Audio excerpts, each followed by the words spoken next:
Ya, jadi untuk hari ini kita belajar tentang teori evolusi, ya. Dibagi menjadi dua bagian sebenarnya tuh. Ada tentang teori asal-usul kehidupan, kemudian yang kedua nanti yang kedua itu tentang teori evolusi secara umum. Kalau teori evolusi itu belajar tentang bagaimana makhluk hidup itu berkembang, berevolusi dari satu bentuk ke bentuk yang lain, dari yang sederhana ke kompleks begitulah ya. Sesuai dengan kondisi lingkungannya maka dia akan berevolusi begitu. Adapun yang teori yang pertama itu tentang teori asal-usul kehidupan, yaitu berbicara tentang kehidupan yang pertama di bumi ini asalnya dari mana ya. Maka ringkasnya yang pertama ada namanya teori kosmozoan, yaitu makhluk hidup itu berasal dari suatu tempat di luar sana, di luar bumi, yang datang entah itu dengan dibawa oleh komet atau dengan meteor ya. Yang kemudian yang kedua ada namanya teori penciptaan, yaitu bahwa semua makhluk hidup yang ada di bumi ini itu diciptakan terpisah-pisah, diciptakan oleh Tuhan ya. Maka ini bertentangan banget dengan teori evolusi. Kalau teori evolusi itu awalnya hanya ada satu makhluk hidup yang kemudian dia beradaptasi, berevolusi dengan perlahan dan butuh waktu yang sangat lama, katanya sampai jutaan tahun lah begitu. Sehingga nanti dihasilkanlah makhluk hidup yang beragam ya seperti yang sekarang ini. Kemudian yang ketiga ada teori abiogenesis ya. Nanti kita akan lihat terutama perbedaan teori abiogenesis ini dengan teori biogenesis, teori yang keempat ya. Nah, teori abiogenesis ringkasnya adalah makhluk hidup itu dari kata a tidak, bio artinya makhluk hidup, genesis artinya sintesis. Artinya pembentukan makhluk hidup dari sesuatu yang tidak hidup atau berasal dari benda mati begitu. Maka disebut juga teori generasio spontane. Apa maksudnya itu makhluk hidup muncul secara spontan ya, muncul secara spontan. Nanti kita bahas lebih detail itu. Kemudian yang keempat ada namanya teori biogenesis. Dari namanya sudah jelas, dari kata bio artinya makhluk hidup, genesis artinya sintesis. Jadi secara definisi artinya sintesis makhluk hidup atau pembentukan makhluk hidup yang berasal dari makhluk hidup sebelumnya. Ya. Kita asalnya dari bapak dan ibu kita. Bapak dan ibu kita asalnya dari kakek nenek kita. Begitu seterusnya ya, dan seterusnya. Jadi makhluk hidup itu berasal dari makhluk hidup sebelumnya. Nanti kita lihat detailnya. Kemudian yang kedua, yang terakhir nanti belajar teori evolusi biokimia, yaitu bagaimana apa namanya, makhluk hidup pertama itu dibentuk, katanya itu asalnya dari sesuatu yang tidak hidup. Jadi agak-agak mirip sebenarnya dengan abiogenesis, nanti kita lihat, yaitu semua bahan penyusun makhluk hidup berupa senyawa organik, karbohidrat, protein, ya, lipid, asam nukleat, DNA, RNA itu semuanya asalnya dari sesuatu yang anorganik. Ya jelas memang begitu yang sesuai teorinya.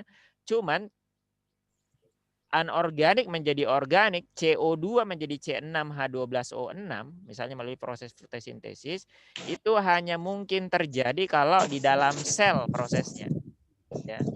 Tapi teori ini mengatakan itu bisa terjadi di luar tubuh makhluk hidup, ya, bisa terjadi di alam, tapi kondisinya pada saat kehidupan awal di bumi. Kalau sekarang udah nggak bisa. Ya, nanti kita lihat detailnya. Nah, sekarang kita ini teman-teman, kita lanjut ya. Tadi kita udah tulis di sini.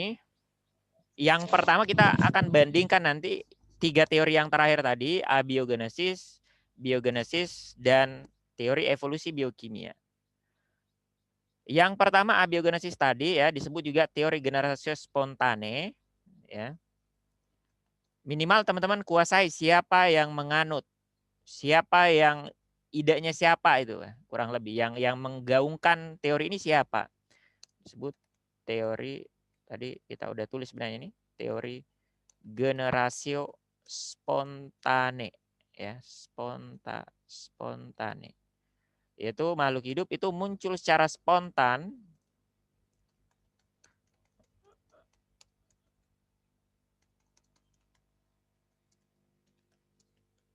ya, secara spontan begitu saja. Nanti kita lihat maksudnya gimana di alam. Ini mendadak muncul gitu. Mendadak tiba-tiba ada monyet, mendadak tiba-tiba ada apa tuh? Mendadak tiba-tiba ada harimau. Spontan. Kita lihat. Jadi kuasai penganutnya siapa? Jadi ada dua ya yang penting yang biasa keluar di UTBK. Penganutnya, maksudnya orang yang menelurkan teori ini siapa tuh? Yang menggaungkannya siapa? Penganutnya diantaranya ada dua ya. Siapa? Pertama, Mas? ya siapa? Siapa dit namanya dit? Aristoteles. Iya, dia orang filsafat. Dia juga kalau nggak salah ingat itu dia semacam penasehat raja lah ini ya. Jadi dia orang kepercayaan raja dia. Jadi kalau dia ngomong orang percaya lah begitu. Jadi kita lihat Aristoteles.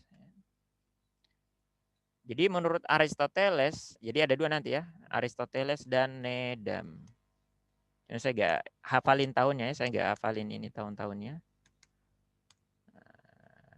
Namanya aja teman-teman kuasain. Jadi Aristoteles mengatakan bahwasanya makhluk hidup itu sesuai dengan teori yang tadi, ya, berasal dari benda mati yang ada di alam yang bisa terbentuk secara spontan. Terbentuk secara spontan. Misalnya apa? Tuh gambarnya sebelah kanan tuh. Jadi dia lihat cacing keluar dari tanah. Maka dia anggap cacing itu cacing asalnya dari tanah. Terus dia jalan-jalan ke sungai, pinggir sungai ya. Dia jalan-jalan ke pinggir sungai. Apa? Apa dit? Dia ikan bukan sih, oh, Mas? ikan boleh. Cuman kalau di buku-buku itu dia ambil contoh angsa. Jadi angsa, ada anak angsa berenang-berenang di pinggir sungai. Dia anggap angsa itu asalnya dari buih air, asalnya dari, ya sembarang sih dia ngomongnya, ya. Semaunya dia, terserah dah. Dan seterusnya gitulah ya. Saya malas nulisin semua tuh. Ringkasnya begitulah, aneh lah pokoknya. Tapi di zamannya dia diterima ini teorinya.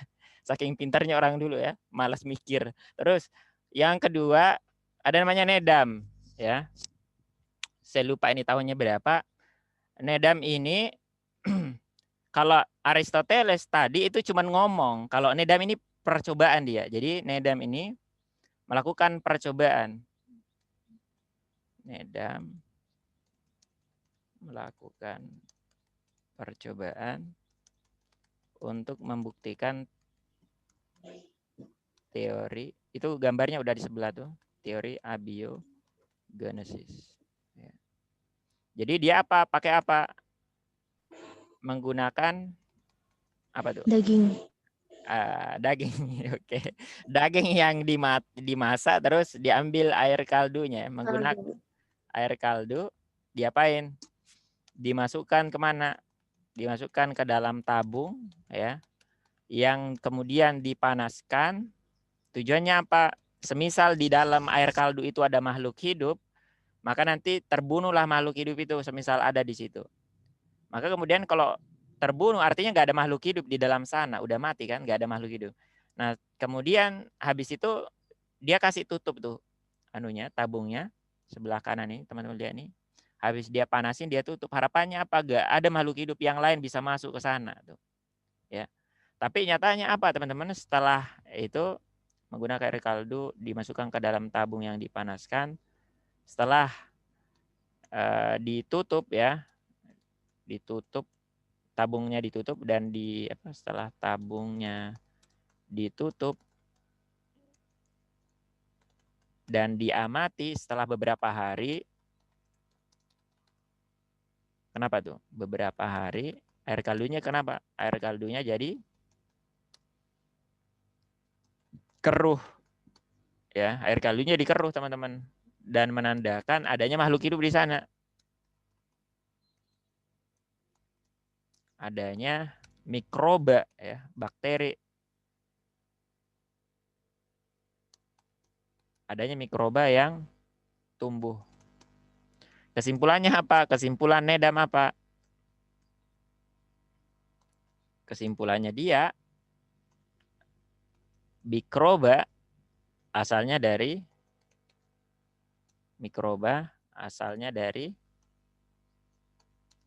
air kaldu. Gitu kan. Makhluk hidup. Jadi mikroba itu kan bakteri itu, dia makhluk hidup. Asalnya dari mana? Dari sesuatu yang ada di dalam botol. Yang ada di dalam botol cuma air kaldu, dan air kaldu itu benda mati. Nah, begitulah kurang lebih ya. Nah sekarang ada beberapa orang yang pengen bantah si Nedam ini atau Aristoteles.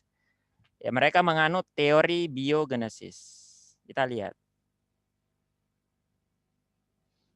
Ada yang tahu siapa orang yang melakukan percobaan menggunakan sekerat daging?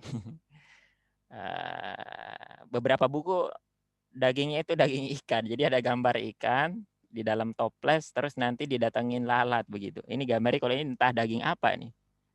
Siapa? Ayo.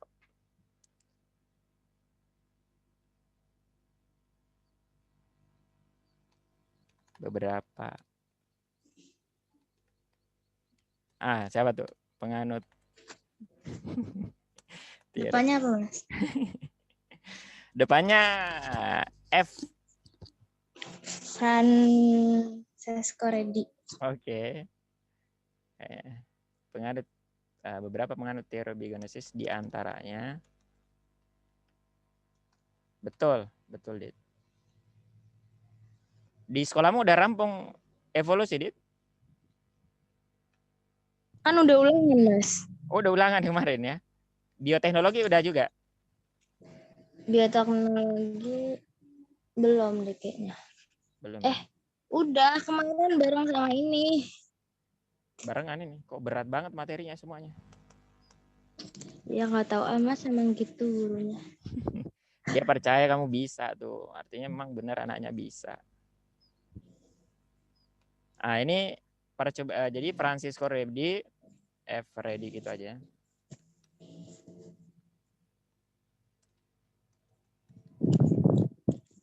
Melakukan eksperimen menggunakan sekerat daging. Diapain? Dimasukin ke toples. Terus diapain? Toplesnya sebenarnya ada 2 tuh ya. Cuman di sini dia gambarnya 1. Tapi nggak apa-apa. Francisco Redi melakukan eksperimen menggunakan sekerat daging yang dimasukkan ke dalam toples dimasukkan ke dalam toples. Jadi toplesnya tuh ada 2, ada toples yang terbuka, ada yang tertutup begitu ya.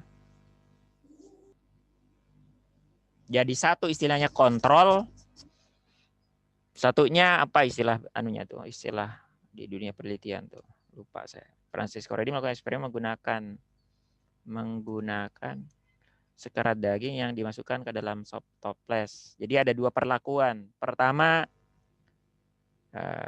menggunakan ke dalam toples dengan 2 perlakuan gitu ya. Yang satunya toplesnya ditutup. Gitu. Yang satunya lagi toplesnya terbuka. Jadi ada 2 toples. Jadi ada 2 toples dimasukin daging ya. Kemudian nanti ditunggu setelah beberapa hari. Apa yang terjadi? Ternyata toples yang terbuka apa tuh? Pada toples yang terbuka. Jadi yang terbuka ini istilah kalau di dunia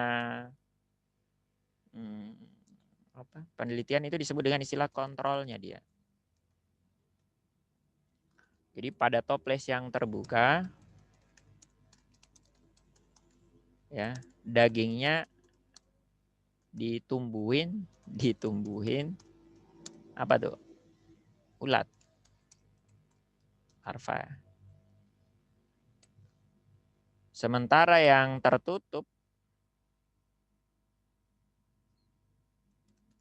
ya jadi ini setelah beberapa hari dilakukan pengamatan ya. Setelah beberapa hari dilakukan pengamatan. Nah, ternyata setelah misalnya 3, 4, 5 hari ya, pada toples yang tertutup ya, dagingnya bersih begitu, enggak ada larvanya. Dagingnya tidak mengandung ulat gitu. Sementara yang terbuka itu mengandung ulat. Siapa yang bisa ngambil kesimpulan? Kesimpulannya apa tuh? Yang terbuka ada ulatnya, yang tertutup tidak ada ulatnya. Kesimpulannya apa? Ayo, kesimpulan. Larva bukan berasal dari daging. Masya Allah. Larva bukan berasal dari daging. Oke, dari mana dong? Dari lalat yang masuk ke toples. Oke. Kesimpulan, larva bukan berasal dari daging. Betul. Jadi larva bukan berasal dari daging. Larva bukan berasal dari benda mati. Di sini dagingnya mewakili benda mati ya. Daging mewakili benda mati. Maka ternyata makhluk hidup yaitu larva ulat itu bukan berasal dari benda mati, bukan berasal dari daging, tapi betul tadi katanya Dita tuh, tapi dari lalat ya, semacam serangga yang bertelur di atas permukaan dagingnya atau di dagingnya lah begitu. Maka ini membantah teori abiogenesis ya, bahwasanya makhluk hidup itu bukan berasal dari benda mati, tapi berasal dari makhluk hidup sebelumnya. Larva di sini kan berasal dari lalatnya. Berasal dari lalat. Apa hubungan larva dengan lalat, Yasmin? Yasmin? Yasmin masih ada nggak sih? Masih. Kenapa, Mas? Apa hubungannya larva dengan lalat ini? Ya sepupu. Dia sepupu apa? Hubungannya apa? Iya. Telur lalat yang menetas menjadi larva lah. Oh iya ya. Oke, terus? Larva anaknya lalat ya? Iya. Bayi. Artinya kalau ditanya larva itu masuk dalam sistem klasifikasi masuk kelompok jamur apa tanaman? Animalia dong. Masuk kelompok masuk kelompok ikan apa masuk kelompok cacing? Hah? Masuk mana, Yasmin? Ulat itu masuk kelompok cacing apa masuk kelompok apa ya dekat ya? Insekta dong, insekta dan gitu. Oke, nyambung ya. Oke. Lanjut ya. Oke, yang kedua.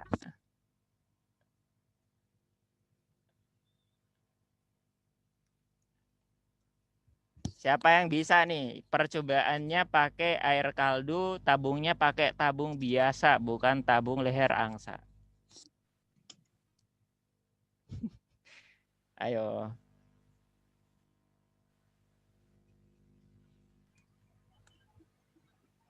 Maksudnya bisa apa sih? Bisa apa kita? Dia bilang bisa apa? Namanya siapa? Pertamanya El. Lazaro. Spallanzani. Oke. Kalian nih pura-pura aja sih. Lazaro Spallanzani. Entah penulisannya saya nggak tahu ya. Saya bisa salah itu penulisannya. Spallanzani pakai Z apa sih? Spallanzani. Pakai Z. Pakai Z. Ya? Oke. Kok kayak nama orang Indonesia itu Zani.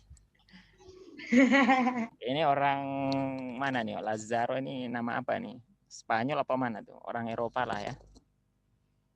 Nah, Lazzaro Spallanzani ini pengen langsung membantah si siapa tadi? Nedam ya. Jadi sama-sama pakai air kaldu begitu. Nah, kemudian akhirnya Lazzaro Spallanzani ini, jadi diingat kata kuncinya dia, Lazzaro Spallanzani ya, melakukan eksperimen menggunakan air kaldu yang dimasukkan ke dalam tabung biasa, bukan tabung leher angsa ini ya. Menggunakan air kaldu yang dimasukkan ke dalam tabung biasa, bukan tabung luar biasa. Nah, kata kuncinya dia gitu. Dan sama ya, dia melakukan dua perlakuan ya, dengan dua macam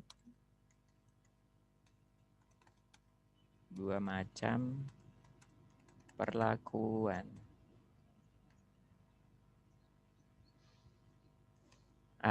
Jadi perlakuannya gimana? Pertama ada nanti yang tabungnya ditutup, ada yang tabungnya terbuka. Ya. Jadi intinya tuh nanti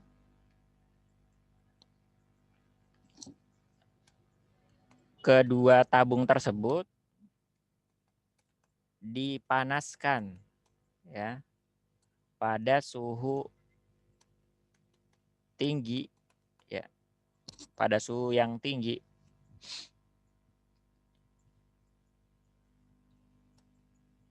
ya selama berapa tuh? Misalnya ambillah contoh biasanya kalau normalnya teman-teman kalau di lab itu teman-teman biasanya 15 menit ya jadi ada biasanya kita pakai autoclave begitu ya. Jadi kita pengen mensterilkan suatu benda, kita masukkan ke dalam autoclave. Saya lupa berapa tekanannya. Intinya ketika sudah sampai ke tekanan yang kita inginkan 120 berapa begitu ya. Maka kita tunggu 15 menit ya.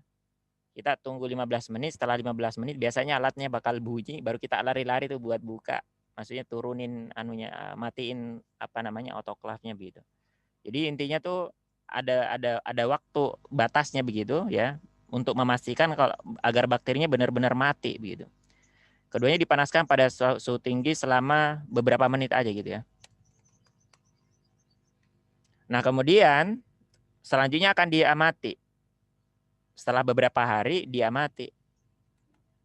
Sama yang tadi. Akan dilakukan pengamatan.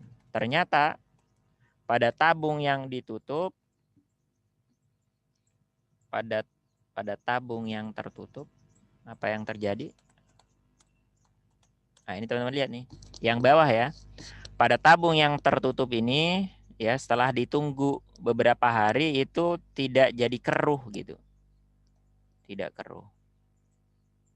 Ya, kecuali nanti setelah diamati dia buka ternyata bisa jadi keruh. Gitu. Jadi pada tabung yang terbuka air kaldu tetap jernih. Kalimatnya begitu. Sementara pada tabung yang terbuka yang berperan sebagai kontrol, pada tabung yang terbuka ya, air kaldu menjadi keruh gitu kan. Keruh itu menandakan adanya bakteri, teman-teman ya. Menandakan adanya bakteri. Ayo, siapa bisa ngambil kesimpulan nih?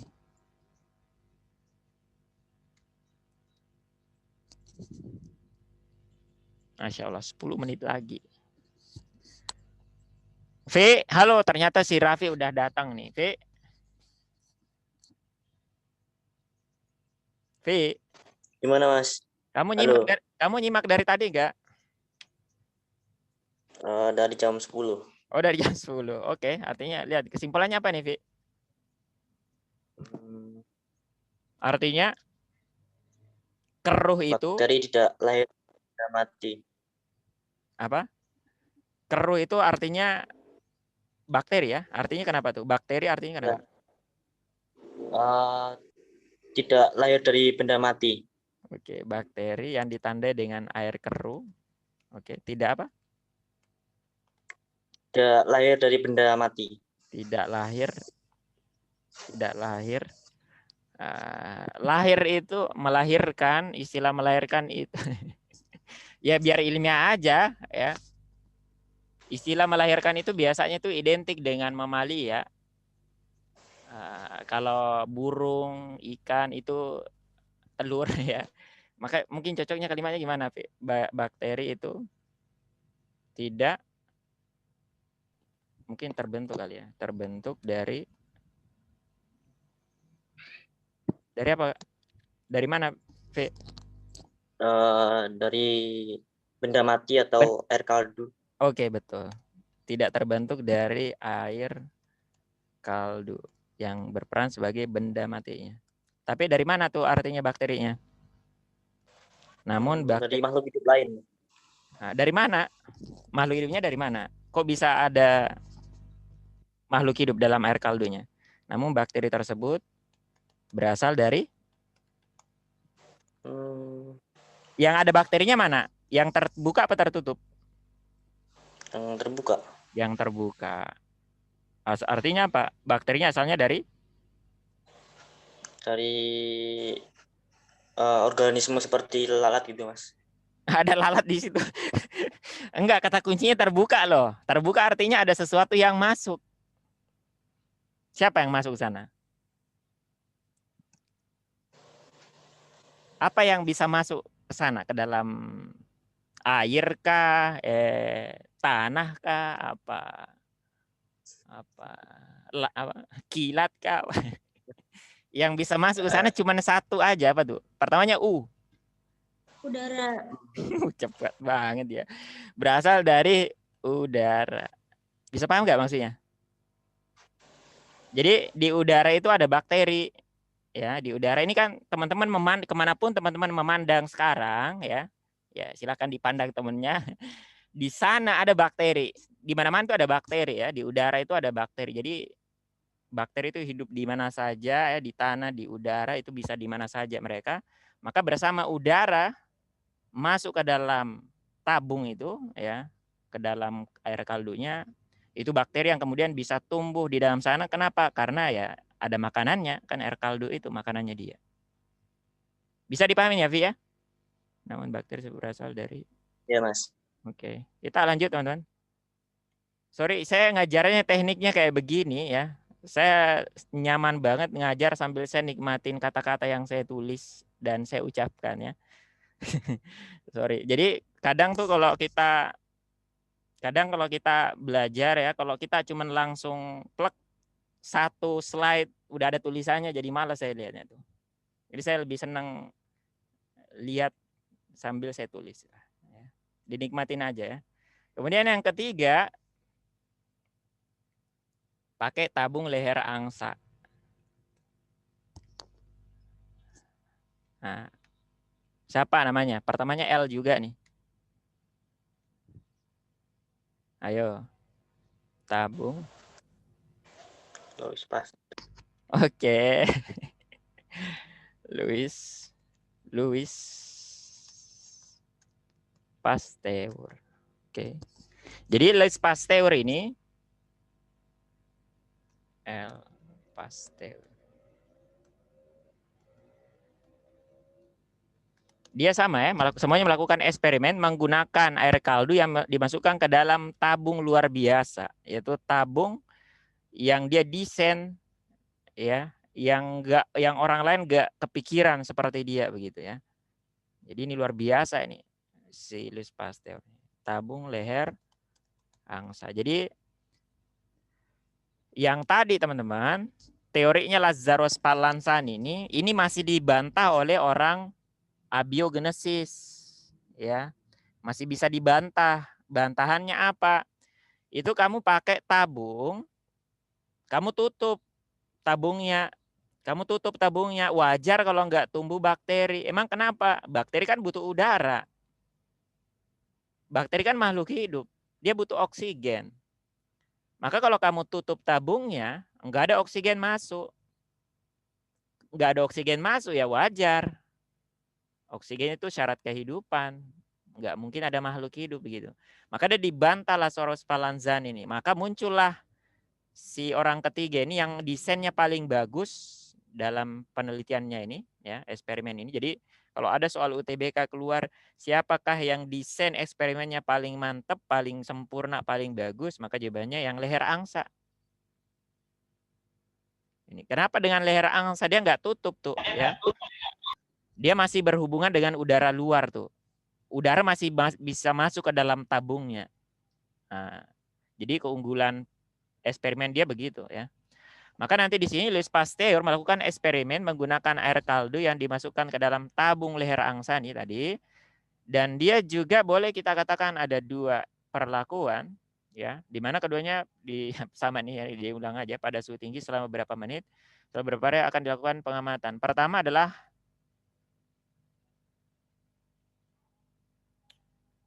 atau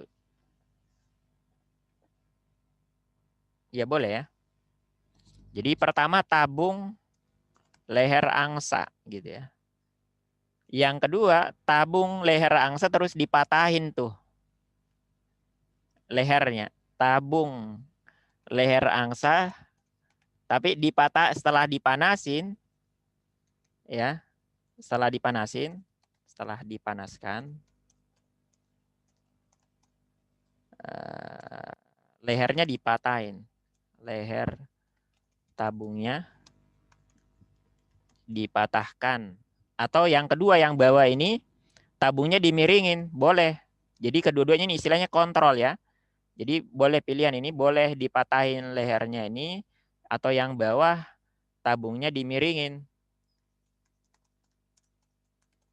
Pilihan itu maksudnya. Jadi ini yang sebagai kontrol istilahnya. Jadi semuanya dipanasin, gunanya apa? Untuk membunuh bakteri atau untuk membunuh makhluk hidup semisal ada di sana begitu. Ya. Sehingga tidak ada lagi alasan makhluk hidup itu berasal dari makhluk hidup sebelumnya. Maksudnya itu untuk bantah bahwasanya makhluk hidup itu bisa ada di sana karena sebenarnya ada makhluk hidup yang sebelumnya begitu ya. Maka dengan cara dipanasin tidak ada makhluk hidup di situ. Mutlaknya begitu. Maka apa yang terjadi setelah beberapa hari diamati pada tabung yang tertutup ini, teman-teman lihat ini no bakteri hadir atau tidak ada bakteri tumbuh gitu. Airnya tetap jernih. Ya. Pada tabung itu air kaldu tetap jernih. Sementara pada tabung yang dipatahin atau dimiringin itu ada bakterinya tuh, jadi keruh airnya. Air kaldu jadi keruh. Gitu. Maka bakteri atau air keruh itu tidak terbentuk dari air kaldu, namun bakteri berasal dari udara. Sama persis ya. Jadi apa gunanya didesain leher angsa seperti ini? Ya agar udara tetap masuk, ya masuk dari mana? Dari luar ke sini, masuk sampai sana. Cuman ketika di bengkokan, dia akan tertahan itu semisalnya ada bakteri, ada jamur ya. Dia tidak akan masuk ke dalam sana karena tertahan di lehernya ini. Ya. Tertahan di leher tabung ya begitu. Sehingga tidak memungkinkan dia untuk tumbuh di air kaldunya. Ya. Makanya ketika ini dimiringin yang bawah ini teman-teman, ketika dia dimiringin ini tabungnya, maka dia akan nyentuh bakteri yang ada di sana. Ya, nyentuh bakteri sehingga dia dibalikin dia akan masuk dan akhirnya bakterinya bisa muncul dan tumbuh di tabungnya ya. Ringkasnya begitu ya. Nah, sekarang kita coba jawab soal dulu ya biar teman-teman nggak bosan nih dengar narasi saya ini nggak jelas. Nah, coba